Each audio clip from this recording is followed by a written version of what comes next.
Hello guys, അസ്സാം വലൈക്കും. നിങ്ങൾക്ക് എല്ലാവർക്കും സുഖമല്ലേ? ഞാനിവിടെ സുഖമായിട്ടിരിക്കണേ. അപ്പം ഞാനിന്നിവിടെ ഒരു ഓട്ടട ഉണ്ടാക്കുന്നതാണ് കാണിക്കുന്നത്. ഓട്ടട ഞാനൊന്ന് പരീക്ഷിച്ചതാണ്. ഞാൻ കുറച്ച് ദിവസം മുന്നേ ഒന്ന് പരീക്ഷിച്ച്, അപ്പോൾ അത് സക്സസ് ആയപ്പോൾ നിങ്ങൾക്കും കൂടി ഒന്ന് കാണിച്ചു തരാമെന്ന് ഉദ്ദേശിച്ച്. അപ്പോൾ അതിന് വേണ്ടിയിട്ട് ഇവിടെ ഞാൻ ഒരു കപ്പ് അരി രാത്രി വെള്ളത്തിലിട്ട് വെച്ചാണ് രാവിലെ ബ്രേക്ക്ഫാസ്റ്റിനാണ് ഇത് ഉണ്ടാക്കുന്നത്. അപ്പോൾ അരിയൊക്കെ നല്ലതുപോലെ കഴുകി വൃത്തിയാക്കി ഉണർന്നതിന് ശേഷം അതിലേക്ക് ആവശ്യത്തിനുള്ള ഉപ്പിട്ട് കൊടുത്ത്, കല്ലുപ്പാണ് ഞാൻ ഇവിടെ ചേർത്ത് കൊടുക്കുന്നത്. പിന്നെ ആവശ്യത്തിനുള്ള വെള്ളം ഒക്കെ ഒഴിച്ചു കൊടുത്ത്, അരിൻ്റെ മേലെ നിൽക്കുന്ന രൂപത്തിലാണ് വെള്ളം ഒഴിച്ചു കൊടുത്തിട്ടുള്ളത്. അങ്ങനെ അരി മിക്സ് അരക്കാൻ വെച്ചപ്പോൾ അതിൻ്റെ ഒരു ഇത് കുടുങ്ങിയില്ല. അപ്പം അങ്ങനെ സൗണ്ട് കേട്ടപ്പോൾ പിന്നെ എടുത്തുകൊണ്ട് അടച്ചു വെച്ച. പിന്നെ അരി ഒന്നും കൂടി അതൊന്ന് അരച്ച് കഴിഞ്ഞതിന് ശേഷം പിന്നെ അതിലേക്ക് ഞാൻ ചേർത്ത് കൊടുക്കുന്നത് തേങ്ങയാണ്. ഒരു മുറിൻ്റെ അരമുറി തേങ്ങ, പിന്നെ അതിലേക്ക് അതേപോലെ ഒരു ടീസ്പൂൺ മൈദ, അതേപോലെ 1/2 ടീസ്പൂൺ വെളിച്ചെണ്ണ. അപ്പോൾ മൈദ സാധാ നമ്മൾ ഉണ്ണിയപ്പം, കൽത്തപ്പം, നെയ്യപ്പം ഇതൊക്കെ ഉണ്ടാക്കുമ്പോഴാണ് ഞാൻ അങ്ങനെ ചേർത്ത് കൊടുക്കലുള്ളൂ. അപ്പോൾ ഇത് എനിക്കൊന്ന് ഇങ്ങനെ ഒന്ന് പരീക്ഷ തരക്കടില്ലാന്ന് തോന്നിയപ്പോൾ ഞാൻ അങ്ങനെ ഒന്ന് പരീക്ഷിച്ച് നോക്കുകയാണ്. അപ്പോൾ അതൊക്കെ ഒഴിച്ച് നല്ലതുപോലെ അടിച്ചെടുത്ത്, നല്ല കട്ടി അതുമല്ല എന്നാൽ ലൂസും അല്ലാത്തൊരു രൂപത്തിലാണ് അടിച്ചെടുത്തിട്ടുള്ളത്. പിന്നെ ഞാനിതിലേക്ക് ഉണ്ടാക്കുന്നത് വെള്ളക്കടല, അതായത് കാബൂളി കടല എന്നൊക്കെ പറയും. അതാണ് ഞാനിതിലേക്ക് കറി വെക്കുന്നത്. അപ്പോൾ 1/3 കപ്പാണ്, അരക്കപ്പിൻ്റെ താഴെ ഉണ്ട് പിന്നെ കടല. അതിട്ടിട്ട് അതിലേക്ക് ഒരു ചെറിയൊരു സവാള, അതേപോലെ ഒരു ഇടത്തരം വലിപ്പമുള്ളൊരു തക്കാളി, നന്ന ചെറുതുമല്ല നന്ന വലുതുള്ളൊരു തക്കാളിയാണ്. പിന്നെ 3-4 പച്ചമുളക്, ഇഞ്ചി വെളുത്തുള്ളി ചതച്ചതല്ല, ഞാൻ ഇതിൽ അരിഞ്ഞിട്ടിട്ടാണുള്ളത്. അപ്പോൾ അതെല്ലാം കൂടി അതിലേക്ക് ഇട്ടെടുത്തിട്ട് ഒരു സ്പൂൺ മല്ലിപ്പൊടി, അതേപോലെ ഒരു സ്പൂൺ മുളക് പൊടി, കുറച്ച് മഞ്ഞൾപ്പൊടി ഇതിൽ വീഡിയോയിൽ കാണുന്നില്ല, മഞ്ഞൾപ്പൊടി ഇട്ട് കൊടുത്തിട്ടുണ്ട്. പിന്നെ ആവശ്യത്തിനുള്ള ഉപ്പും കൂടി ഇട്ട് അതിലേക്ക് അതുപോലെ തന്നെ കുറച്ച് വെള്ളം ഒഴിച്ച് നല്ലതുപോലെ കൈകൊണ്ട് കൂട്ടിക്കൊഴിച്ച് എടുത്തതിന് ശേഷം കുക്കറിൽ അടുപ്പത്ത് വെക്കുകയാണ് 4 വിസിൽ വീണ വരെ. പിന്നെ ഇതിൽ ജീരകത്തിൻ്റെ പൊടിയോ ഗരം മസാല വേണ്ടവർക്ക് അങ്ങനെയൊക്കെ ചേർത്ത് കൊടുക്കുക. ചിക്കൻ മസാല, മീറ്റ് മസാല എന്ത് വേണമെങ്കിലും ഇട്ട് കൊടുക്കുക.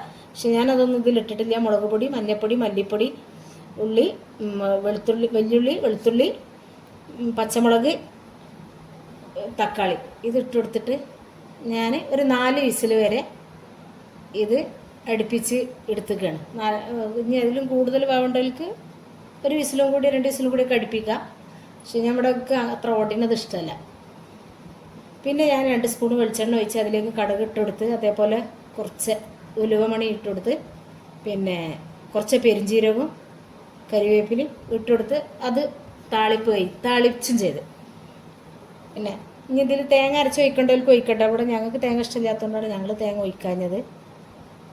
പിന്നെ അതിൽ അത് അങ്ങനെ കഴിഞ്ഞതിന് ശേഷം പിന്നെ ഞാൻ ഓട്ടടക്കുള്ള ചട്ടി അടുപ്പത്ത് വെച്ച് തീ പിടിപ്പിച്ച് കണ്ട് ഓട്ടട ചുട്ടെടുക്കുകയാണ്.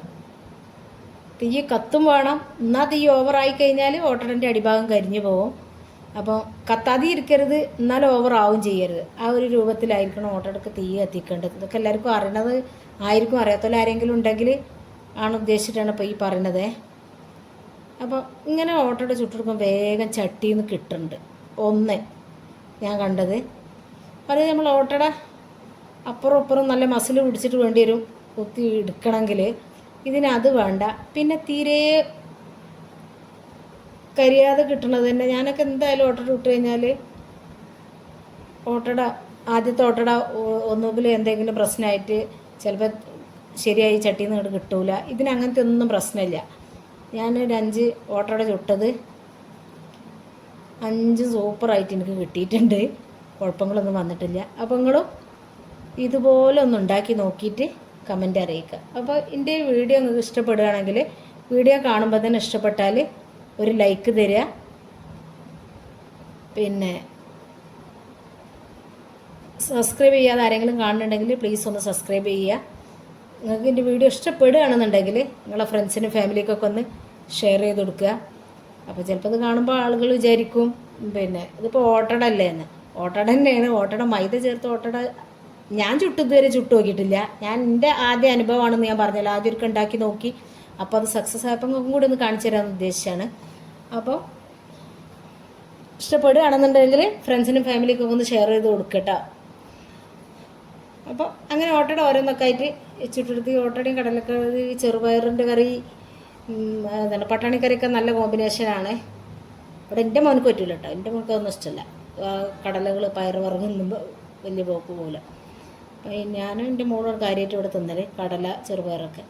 പിന്നെ ഞങ്ങളതിൽ ചക്ക, ആദ്യത്തെ ഒരു ചക്ക ഉണ്ടായത്. അപ്പോൾ അതും കൂടി ഒന്ന് മുറിച്ചപ്പോൾ വീഡിയോ എടുത്തതാണ്.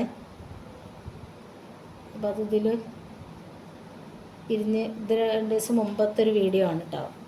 എടുത്ത് വെച്ചപ്പോൾ ഇതിൻ്റെ കൂടെ ഇത് സമയം കുറവായപ്പോൾ ഇതിലാണ് ചേർത്ത് കൊടുത്തതാണ്. അപ്പോൾ എന്താ ചക്കൻ്റെ അവിടെ ഒരു കറുപ്പ് കാണുന്നത് ചക്ക ഞാൻ മൂത്തുകണമെന്ന് കുറച്ച് ദിവസം മുമ്പ് പോയിട്ട് കത്തി വെച്ച് കുത്തി നോക്കിയതാണ്. അപ്പോൾ ഈ ചക്ക അങ്ങനെ കത്തി ഒഴിച്ച് കുത്തി നോക്കേണ്ട ഒരു ആവശ്യം വരില്ല. ഈ ചക്ക നല്ലതുപോലെ മൂപ്പായി കഴിഞ്ഞാൽ ഇതിൻ്റെ ഉള്ളിൽ അതിൻ്റെ ചുള അങ്ങോട്ട് തിങ്ങി കഴിഞ്ഞാൽ ചക്ക അങ്ങനെ പൊട്ടി വരും. അതാണ് ഇതിന് നല്ല മൂത്ത് എന്നുള്ളതിൻ്റെ അടയാളം. അപ്പോൾ ഇനിയൊരു വീഡിയോയിൽ ഞാൻ അങ്ങനെ ആ ചക്ക മൂത്ത് പൊട്ടി വരുന്നത് കാണിക്കുന്നുണ്ട്. അപ്പോൾ ഞാനങ്ങനെ അത് എടുത്ത് ചുളൊക്കെ എടുത്ത് ചക്ക അരിയാനും ഇതിനൊക്കെ നല്ല ഉഷാറാണ്. വിളഞ്ഞില്ലെങ്കിൽ സൂപ്പർ പരിപാടിയാണിത്. മുമ്പ് ഒരാൾ ഗൾഫിക്ക് ഒരു ചക്ക ഉണ്ടായപ്പോൾ അറബിക്ക് കൊടുത്തപ്പോൾ അത് ഇതിൻ്റെ തേനാണെന്ന് തന്നെ കണ്ട് വിളഞ്ഞ് നന്നായിട്ട് ഇങ്ങനെ കുടിച്ചെന്നുള്ളൊരു കഥ പറഞ്ഞു കിട്ടീനി. പിന്നെ എന്ന് പറഞ്ഞ മാതിരി വിളഞ്ഞില്ല എന്നുണ്ടെങ്കിൽ ചക്ക സൂപ്പറാണ്. അരിഞ്ഞെടുക്കാൻ ആർക്കെങ്കിലും കുട്ടികളെ ഏൽപ്പിച്ച് അരിഞ്ഞെടുക്കാൻ. വിളഞ്ഞുള്ളതുകൊണ്ട് ആരും ചക്കമൊക്കെ വല്ലാതെ പോകില്ല. അപ്പോൾ ഇത്രയൊക്കെ തന്നെ എൻ്റെ വീഡിയോ ഉള്ളൂ.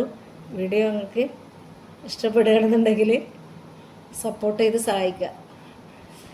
അപ്പോൾ ചക്ക ഇരിയാനും ഇതിനല്ല പണി. ഇതിൻ്റെ ചവിണിയും ഇതെല്ലാം കുരുവൊക്കെ കളഞ്ഞ് എൻ്റെ ഹസ്ബൻഡൊക്കെ ഈ ചക്ക ഉണ്ടാക്കുകയാണെന്നുണ്ടെങ്കിൽ ഇരിയാണെന്നുണ്ടെങ്കിൽ ചവിണി കുരു എല്ലാ സംഗതി റെഡിയാക്കിയിട്ട് നമുക്ക് തിന്നാൻ കൊണ്ടുവന്നേരില്ലേ ഉണ്ടാക്കിയിട്ട് ഇരിയാണെന്നുണ്ടെങ്കിൽ. ഇപ്പോൾ ഈ പണി നമുക്കൊക്കെ എടുക്കാനൊരു പ്രയാസമാണ്. അപ്പം അങ്ങനെ ഏതായാലും എല്ലാം ശരിയാക്കി എടുത്ത് കൊണ്ടുവന്ന് ചവിണിയൊക്കെ കളഞ്ഞ് വെച്ച്. അപ്പം ഇത്രയേ ഉള്ളൂ. ഓക്കെ.